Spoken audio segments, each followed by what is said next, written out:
The Occupy Carbondale movement heats up as protesters and police have an actual tug-of-war of sorts. Carly O'Keefe was on the SIU campus where protesters remained steadfast, and she has this story tonight. This all bubbled up early this morning when SIU police went to the site of the Occupy Carbondale protest and took down all the tents the protesters were sleeping in.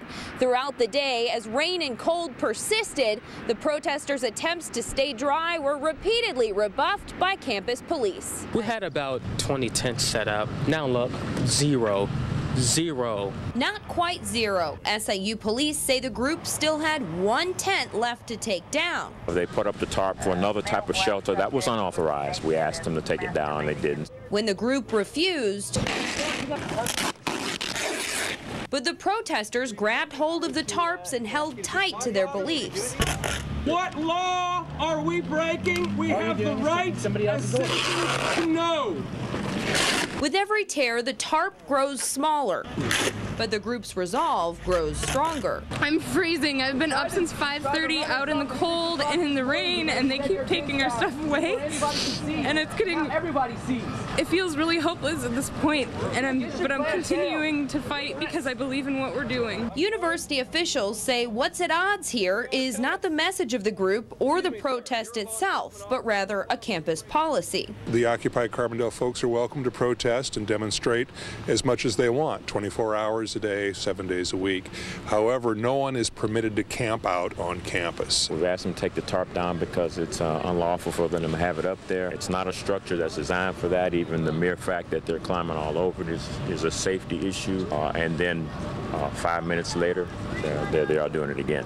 And protesters say they'll keep doing it, at least as long as it's raining, and their efforts drew new hands and voices to this tug-of-war. When did you get involved in the Occupy Carbondale, SIU, etc.? Like 10 minutes ago, when I walked by and the cops were cutting down the tarps, me and my brother up here, we're like, no, that's not right. The only way in or out of the town of Junction is under 8 to 12 feet of water. You can only get to town by boat. That's why conservation police have been going back and forth, making sure that those who stayed are safe and making sure those who left's property is protected. We're helping in any way we can. Flood duty isn't always performing daring water rescues. Rather, conservation police officers Dallas Bowman and Bill Cottrell say it's doing what needs to be done. You need to go see about her and her meds. Wednesday, the officers ferried Anita Mosley to and from her mother's house in Junction. We brought her out on Monday and she forgot one of her medications and she has to have it, so I figured it just as good to go back in, check on the place and get her medicine.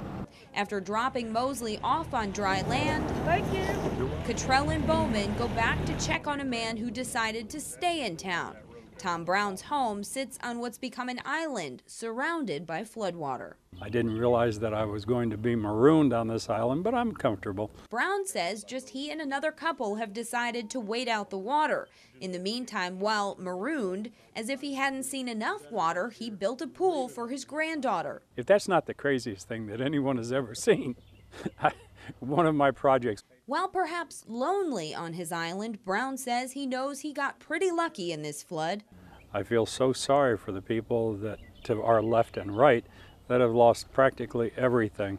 My fear is this little town will go the way of desert towns. It will be a ghost town. And that's pretty much what Junction is right now, an empty place that's full of water. Just devastation. I mean, it's a total loss. I have 30-something homes, you know, either almost completely underwater or affected by the water. And we have 2 churches and other structures. Mayor Melinda Robbins boated in to try and save her town's history.